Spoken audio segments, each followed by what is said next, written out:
Yes, please. Is it true that my name is Bashir Khan?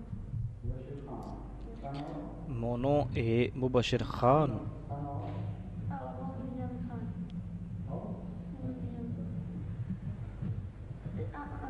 Is it true that Allah has 99 names? Huzour, est-il vrai que Dieu a 99 noms?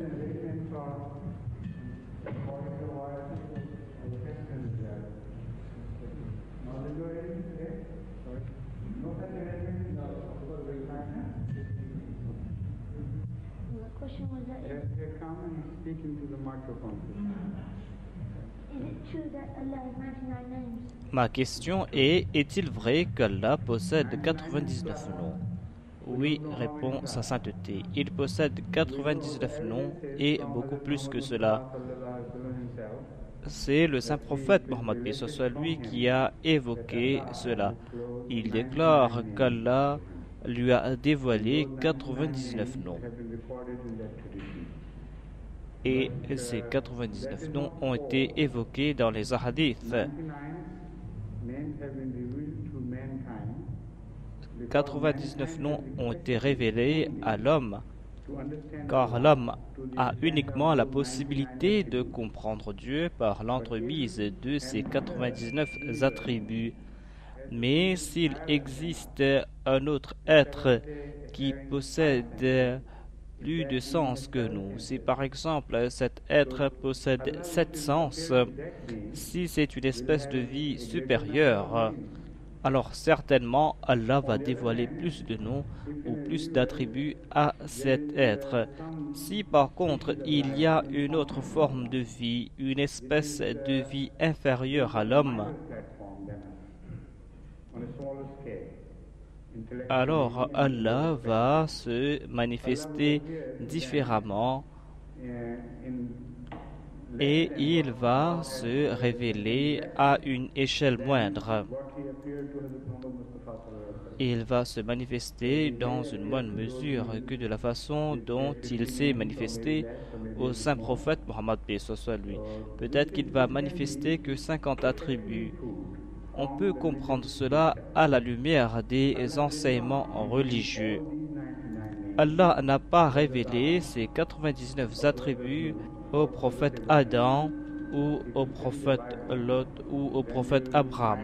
Étudiez la Bible et vous allez constater que les attributs évoqués dans la Bible sont peu en nombre comparés aux attributs mentionnés dans le Saint-Coran.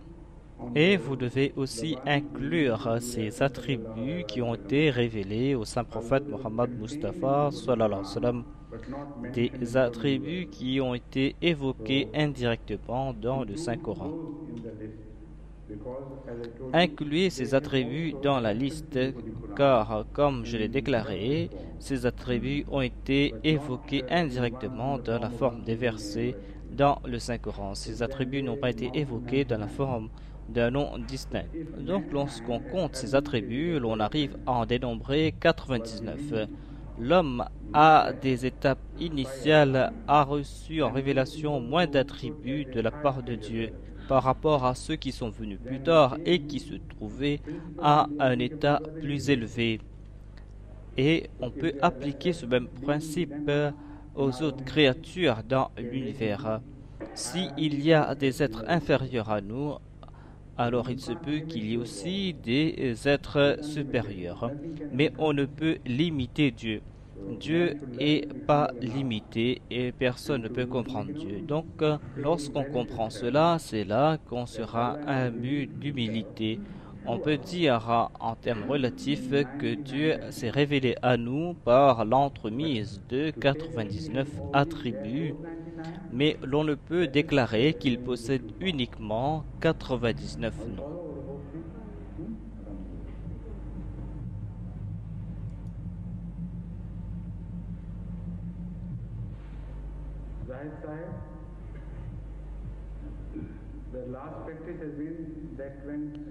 Zaid Saib, la pratique était que quand il n'y avait pas de questions, vous veniez pour nous aider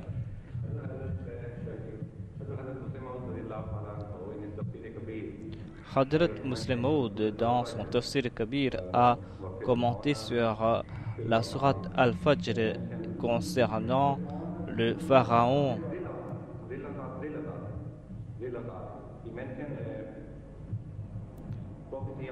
Il a donc fait une prophétie concernant le Messie promis alayhi salam.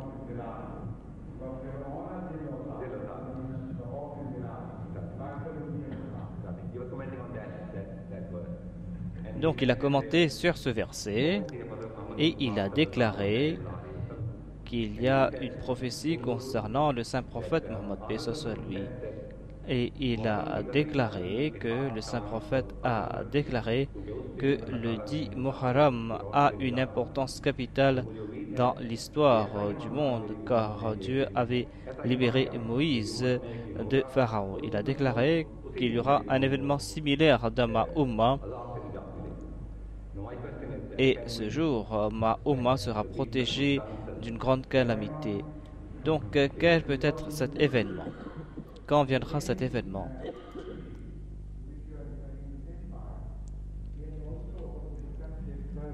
On nous a expliqué cette prophétie et on nous a fait comprendre que cela a été aussi révélé au Messie premier. Mais cette prophétie n'a pas été accomplie à son époque.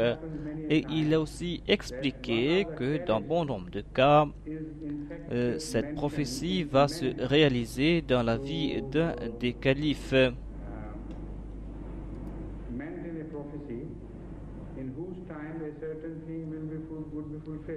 Et il a déclaré que quelque chose va se réaliser au cours de la vie de ce calife. Apparemment, cette prophétie concerne le prophète lui-même, alors que cette prophétie se réalise plus tard au cours de la vie d'un autre, d'une personne qui va suivre ce prophète, qui sera un calife de ce prophète. Il a aussi déclaré que cette prophétie n'a pas été réalisée au temps du Messie premier l'Islam ou au temps de ses califes. Donc, j'en déduis que cette prophétie va se réaliser dans le futur, au cours de la vie d'un des prophètes. Lorsqu'il y aura un phénomène similaire, alors cette prophétie va se réaliser. Lorsque vous lisez le tout, vous allez constater cela.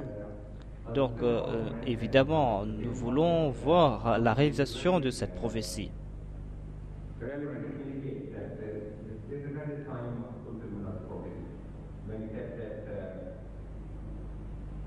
Le Muslim Maud avait cité, je crois, le 19e siècle.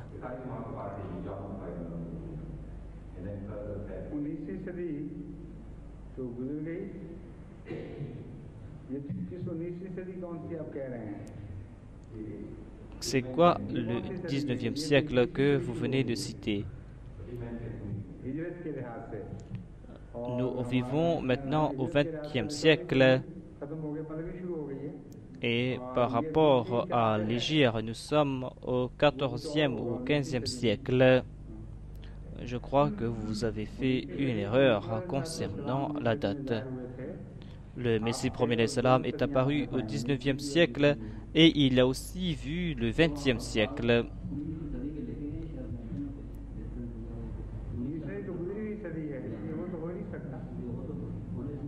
Donc c'est une date qui est passée et je crois qu'il y a là une erreur. C'est une question qui concerne le futur, mais on a cité le 19e siècle. Donc je pense qu'il y a là une erreur.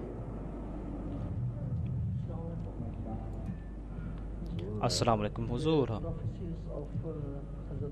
Il y a plusieurs prophéties qui ont été mentionnées dans le livre Tadhkira et certaines prophéties se sont réalisées, mais est-il possible que d'autres prophéties vont se répéter et leurs réalisations vont se manifester après? il y a certaines prophéties qu'il y a un aspect de répétition. Par exemple, dans une prophétie du Messie premier l'Islam, il est dit que le printemps est venu et la parole s'est accomplie de nouveau. Le style utilisé fait comprendre que cette prophétie va se réaliser aussi après. Ces prophéties se répètent et il y a d'autres prophéties dans lesquelles il y a des conditions. Et lorsque ces conditions seront présentes, alors ces prophéties vont se réaliser.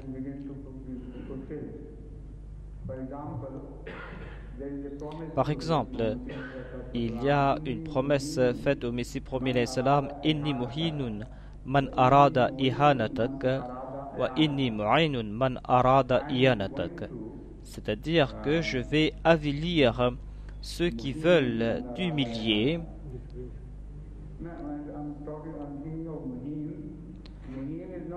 Et il y a le terme muhin qui a été utilisé, et muhin n'est pas dans la forme verbale, mais c'est en fait un nom.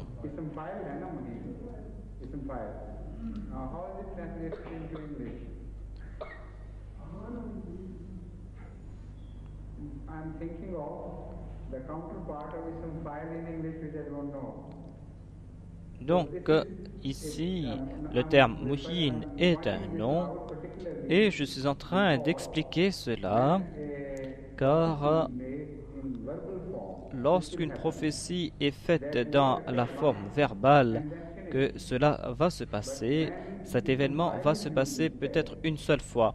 Mais lorsqu'un nom est utilisé à la place d'un verbe, cela veut dire qu'il y a un état constant. Inni uhinu est différent de inni muhinun. Inni uhinu signifie que je vais avilir une seule fois. Mais lorsqu'Allah déclare Inni muhinun, cela veut dire que c'est mon attribut que d'avilir. Lorsque cette situation va se passer, alors je vais avilir les autres. Muhinun signifie je suis celui qui avilit, je suis celui qui humilie. Voilà donc le style, et cela démontre qu'il y a un élément de répétition ici.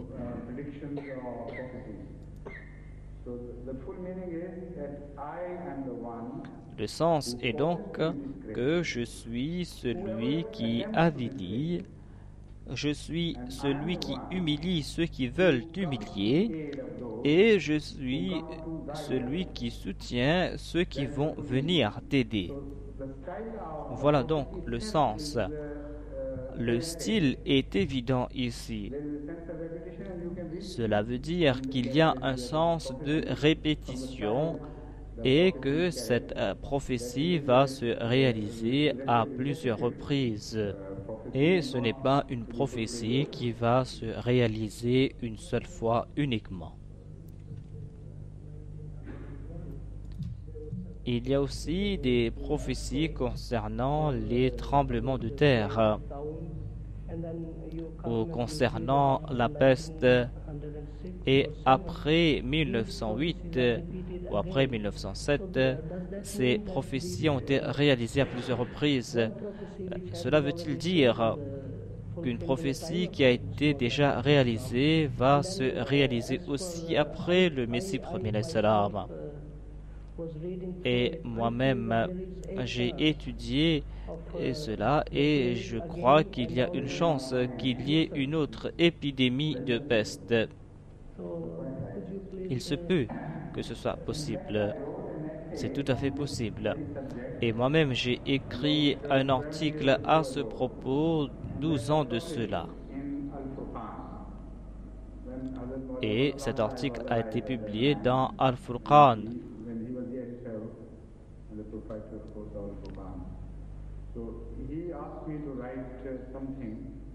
Donc l'éditeur m'avait demandé d'écrire quelque chose pour le journal et j'ai choisi le sujet de la peste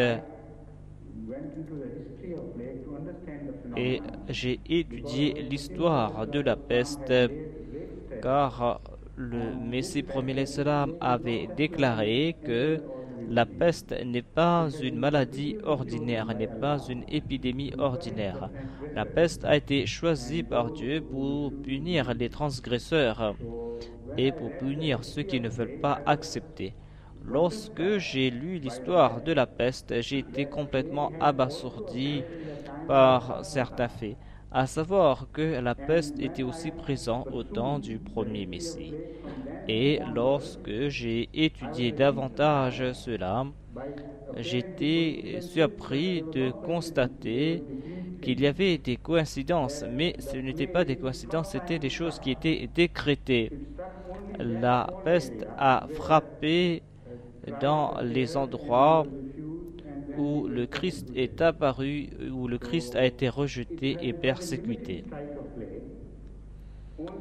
C'était une épidémie de peste limitée à l'endroit où se trouvait le Christ, où on a commis des atrocités contre lui. Et après un certain temps, cette épidémie a disparu, mais elle est réapparue environ 100 ans après. Mais lorsque la peste est réapparue plus tard, c'était sur une plus grande échelle. Mais cette épidémie n'avait pas couvert tout le monde chrétien. Là où le christianisme a été persécuté, il y a eu des épidémies de peste et ces épidémies ont couvert une partie du monde romain. Et la troisième fois, la peste est réapparue après une absence de quelques centaines d'années, tout juste avant la venue du saint prophète Muhammad Mustafa sallallahu alayhi wa sallam. Et maintenant, la peste n'est pas venue pour aider les chrétiens, mais pour les châtier.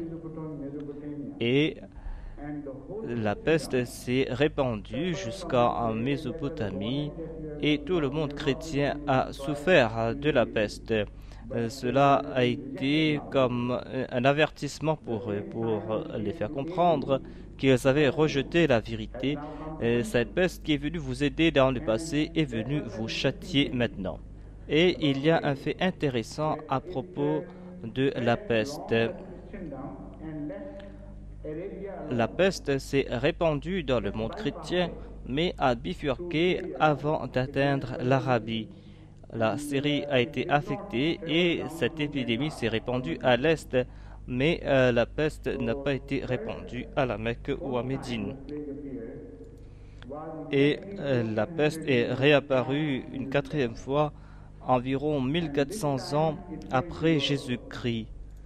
Et cette peste est apparue ici en Europe et cette peste a frappé le continent européen et tout le monde chrétien a été frappé par cette peste. Dans l'histoire de l'Europe, on appelle cela la peste noire.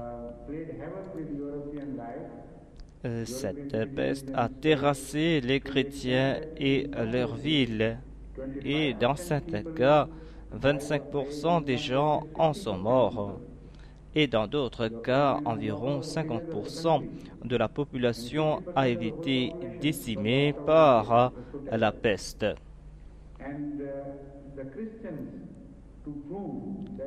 Et les chrétiens, pour prouver que Dieu n'avait pas été injuste, se sont comportés d'une façon très cruelle à l'égard des Juifs. Et ils ont prouvé qu'ils ont pris la place des Juifs et qu'ils étaient plus durs de cœur que les Juifs.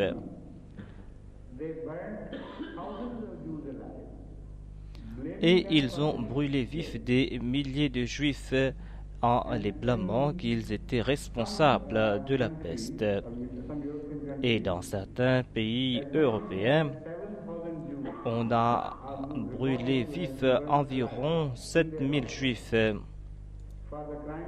Ils ont été brûlés dans leur maison pour un crime qu'ils n'avaient pas commis. Ils ont déclaré que puisque vous êtes méchants, c'est pour cette raison que la peste est venue.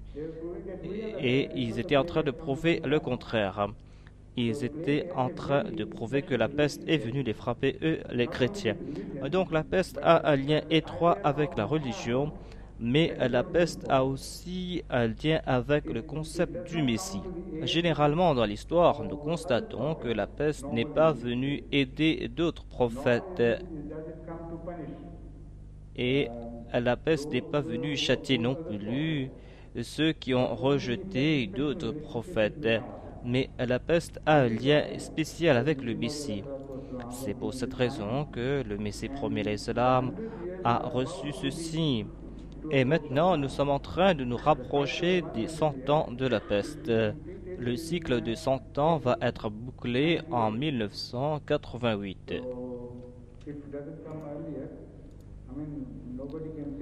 Il se peut qu'il y a une épidémie avant, mais on ne sait pas exactement quand peut venir ou quand peut frapper cette épidémie. C'est là une déclaration générale. On n'a pas de date précise à donner à ce propos.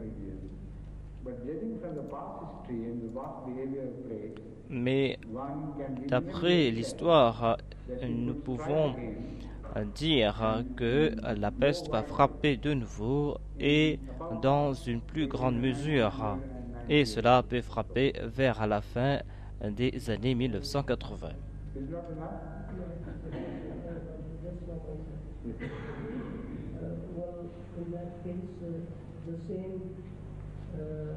Les Ahmadis d'aujourd'hui vont-ils passer par la même situation que les Ahmadis de l'époque du Messie premier alayhi salam? Tant que les Ahmadis seront des vrais croyants, tant qu'ils vont respecter toutes les conditions, alors ils auront cette garantie. Mais si les Ahmadis transgressent, alors ils n'auront plus cette garantie. Mais je ne peux dire que les deux groupes doivent être traités également. Il est impossible qu'on soit traité de la même façon exactement, car nous n'avons pas atteint notre but. Nous n'avons pas encore atteint le but de notre création.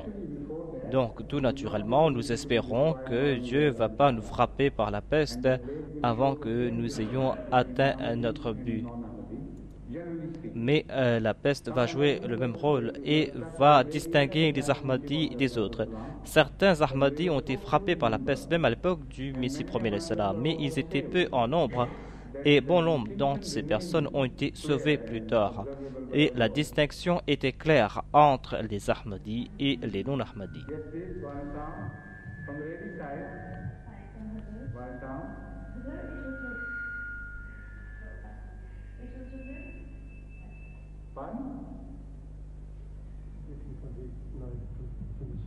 Yes, the noise is to stop now, please. No. The noise has something to do with your microphone, I suppose. So don't mind the noise.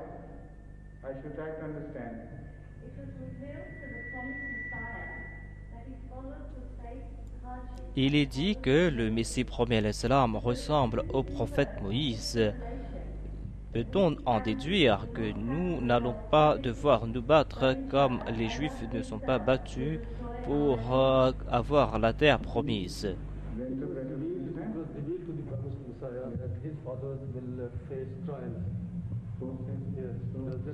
Il est dit que le Messie premier alayhi salam va faire face aux épreuves et que sa Jamaat aura la victoire en fin de compte. Quelle est votre opinion à ce propos? La réponse est évidente.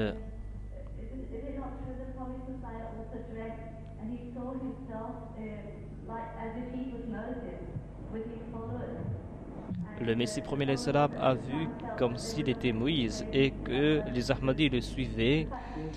Et puisque Moïse et les Juifs n'ont pas dû à se battre contre Pharaon, cela veut-il dire que les Ahmadis aussi auront la victoire?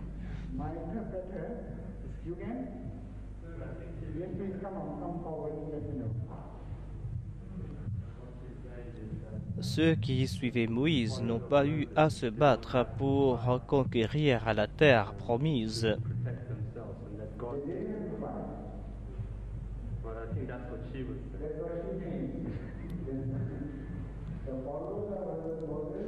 Il y avait une condition concernant les suivants de Moïse. Il est dit que tant qu'ils ne se battaient pas, la promesse faite à eux n'allait pas s'accomplir. Et il est dit que cette promesse a été suspendue tant que vous n'allez pas vous battre. Et s'ils s'étaient battus après l'Exode, au cours de cette période de 40 ans, ils auraient pu conquérir la terre promise. Mais ils étaient au milieu du désert, car lorsqu'il a été dit que vous devez partir vous battre, ils ont déclaré « Pars toi et ton Seigneur te battre, et lorsque vous allez conquérir les villes, appelez-nous et nous allons te suivre. Mais nous allons rester ici. » Allah a déclaré « Alors restez là, et je ne vais pas accomplir ma promesse tant que vous n'aurez pas le courage de vous battre. » Et tant qu'ils n'ont pas eu ce courage, ils sont restés dans le désert et cette promesse n'a pas été accomplie. Donc vous êtes dans l'erreur si vous croyez qu'ils ont tout eu sans se battre et sans faire d'efforts de leur part.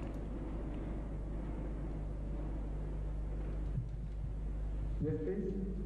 Yes. You can come forward so that your question is also recorded because I am hearing complaints from America. Il y a des doléances de la part des Ahmadis qui disent que dans certains cas, les questions ne sont pas enregistrées.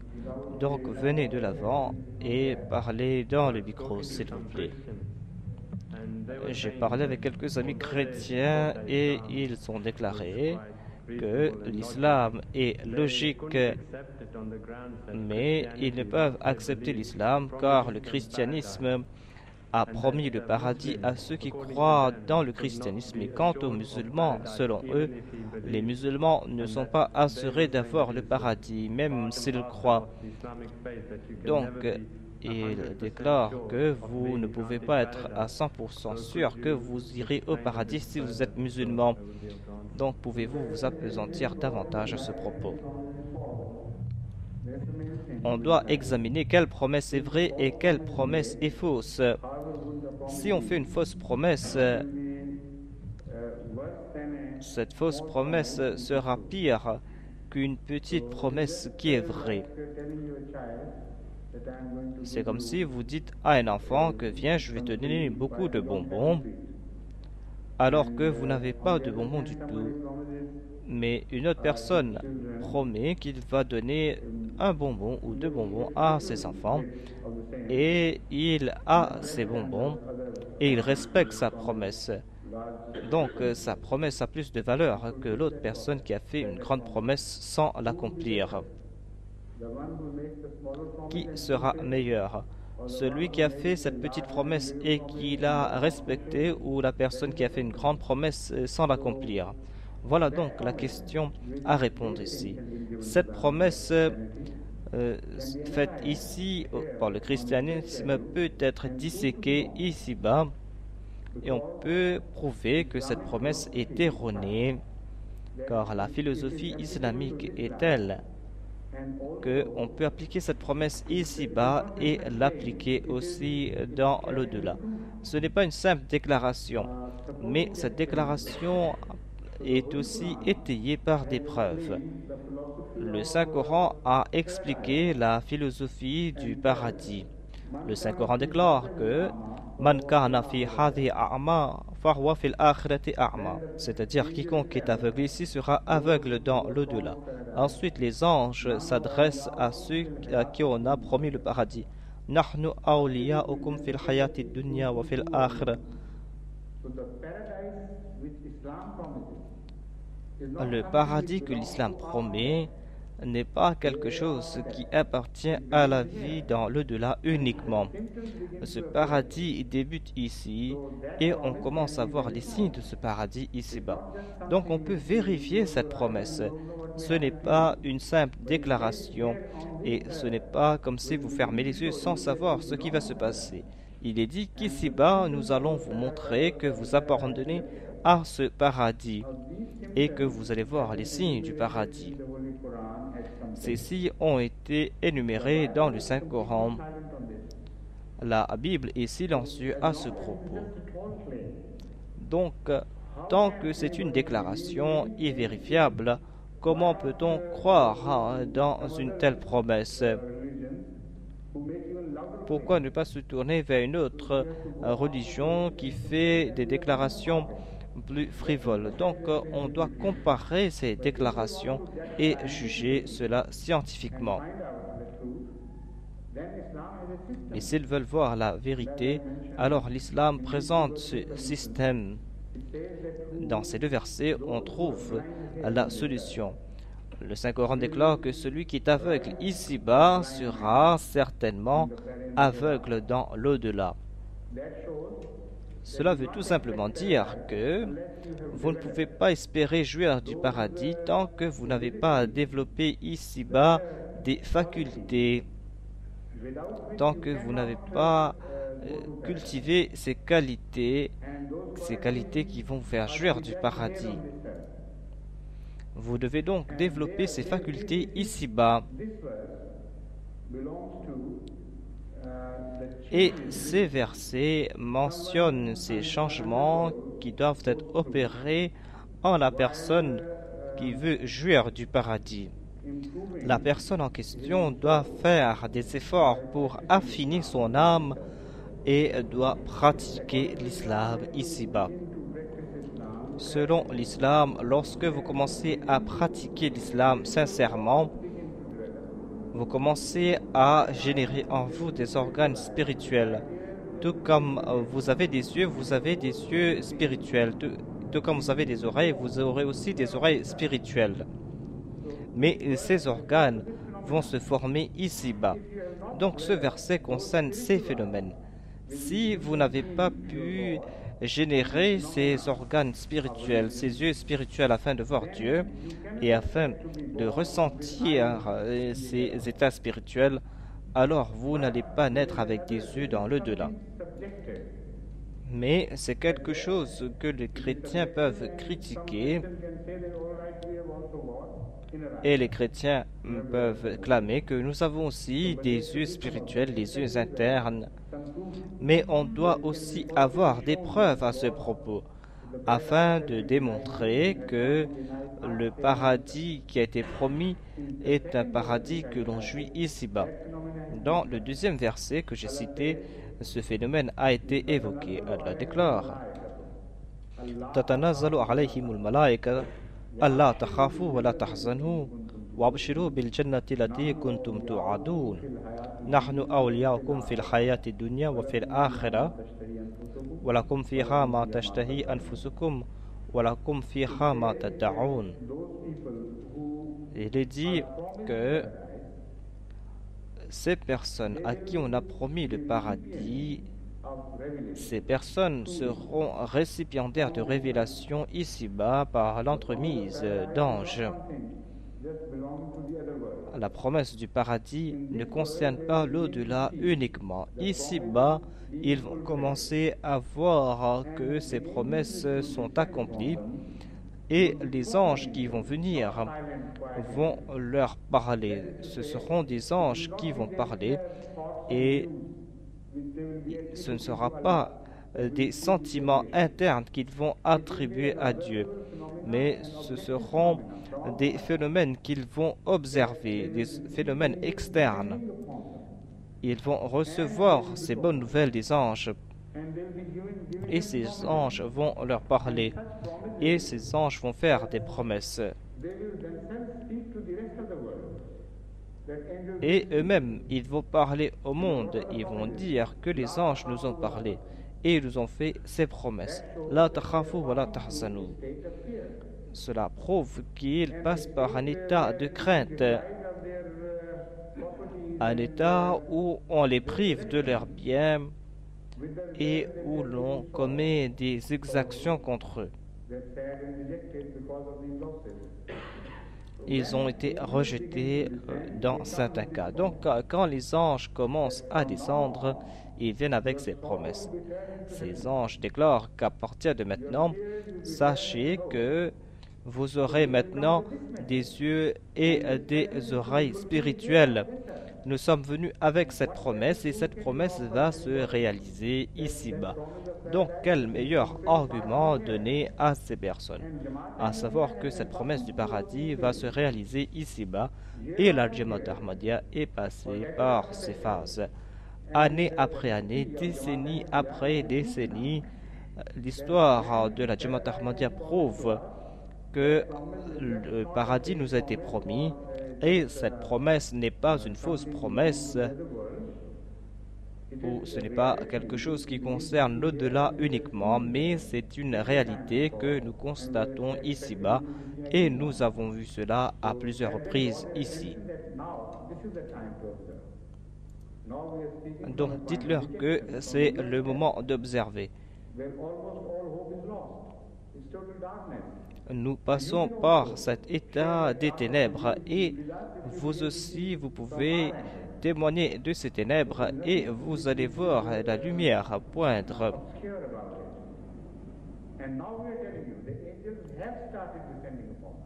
Et nous vous disons que les anges sont en train de nous promettre cela.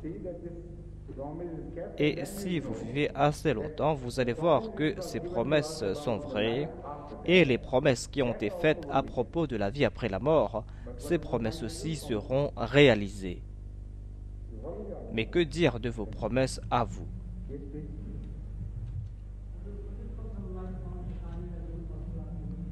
Pouvez-vous nous expliquer le sens de la Salat-e-Wusta?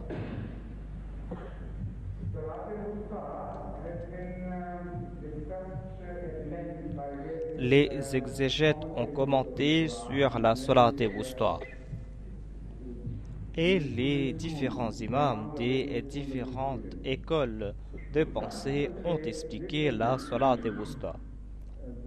Certains déclarent que la Salat-e-Wusta signifie littéralement la prière d'Asr, car il y a 2 salats avant Asr et 2 salats après la prière d'Asr. Et Asr est la prière qui a été mentionnée comme la Salat-e-Wusta. Et il est dit que vous devez accomplir cette salat. Mais il y a d'autres commentateurs qui ont présenté d'autres arguments et nous sommes d'accord avec eux. Ces commentateurs disent que la Salat-e-Wusta est la prière qui tombe quand vous êtes en pleine activité, lorsque vos activités arrivent à leur apogée, lorsque vous êtes en train de travailler, lorsque vous êtes très occupé, que cela concerne vos tâches quotidiennes ou que cela concerne vos passe-temps. Ces temps-ci, il y a des matchs de cricket et il y a des personnes qui abandonnent tout et qui oublient même la salat lorsqu'ils regardent ces matchs de cricket. Donc la salat qui vient lorsque vous êtes très occupé, cette salat est qualifiée de la Salat-e-Wusta, car il se peut que vous perdiez la salat. La Salat-e-Wusta signifie lorsque vous êtes en plein milieu de vos activités. Vous devez surveiller de près cette prière qui tombe en plein milieu de vos activités.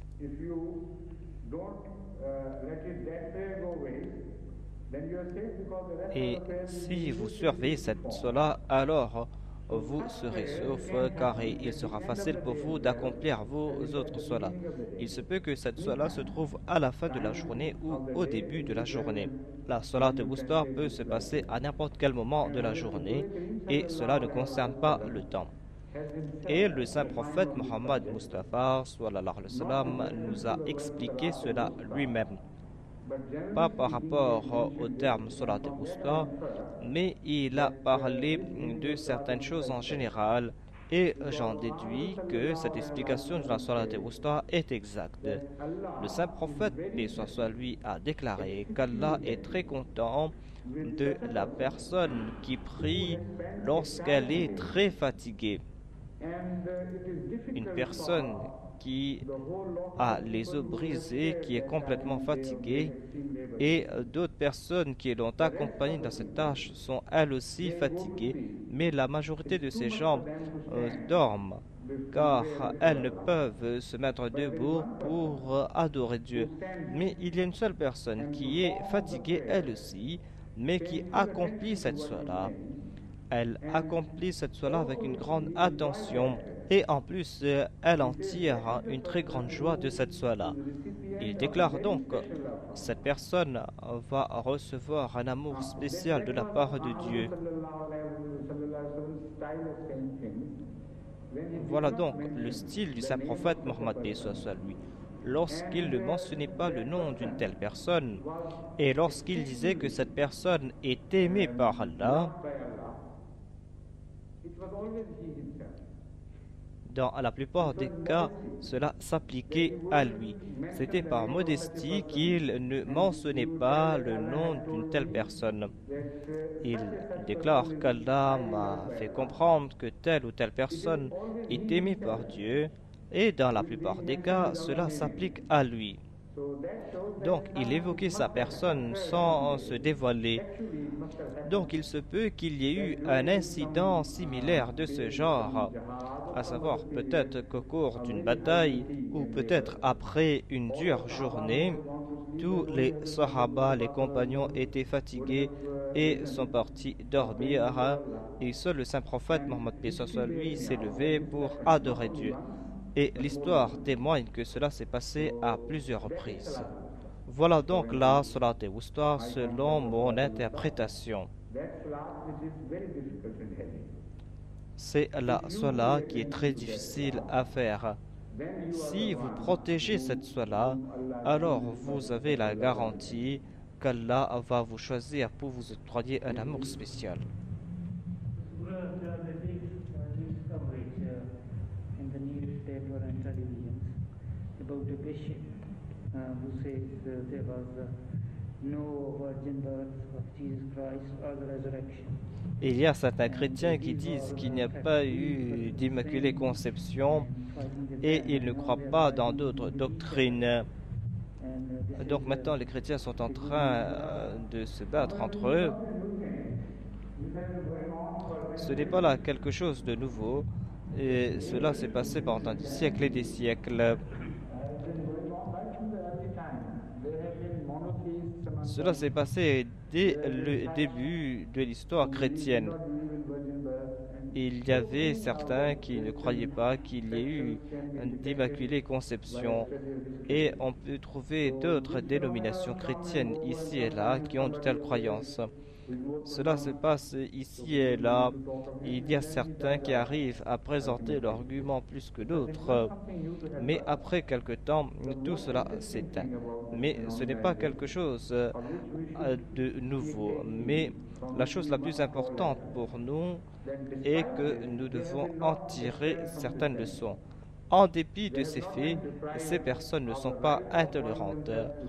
Ces personnes n'ont pas été privées de leur droit de se considérer comme des chrétiens. Mais les musulmans sont si intolérants qu'ils cherchent toute excuse pour déclarer que les autres ne sont pas musulmans. Alors que les autres qui ont des concepts différents acceptent les doctrines de base. Mais il y a des chrétiens qui rejettent toutes les doctrines fondamentales du christianisme, mais on les accepte comme des chrétiens.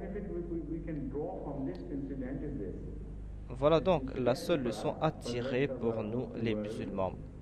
C'est une leçon pour le reste du monde musulman, à savoir que les musulmans doivent être aussi être tolérants en dépit des différences mineures.